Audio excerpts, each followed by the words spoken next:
В Бургас изпитващите от Държавната автомобилна инспекция са по-малко, отколкото в малките градчета.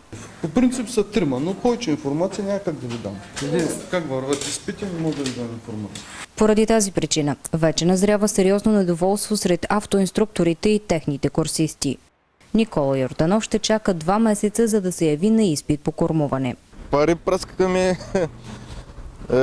Всъщност, като минем курса, то докато чакаме самия изпит, може да си забравим какво сме карали, как сме карали и така нататък. Някои неща се забравят. Неговият инструктор също губи време и пари. Идват и той трябва да има отделил се примерно 2 месеца за самия курс.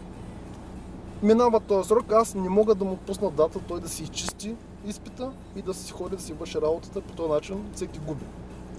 Аз губя, защото не мога да го изчисти с курсиста, той ми стои като недовършен.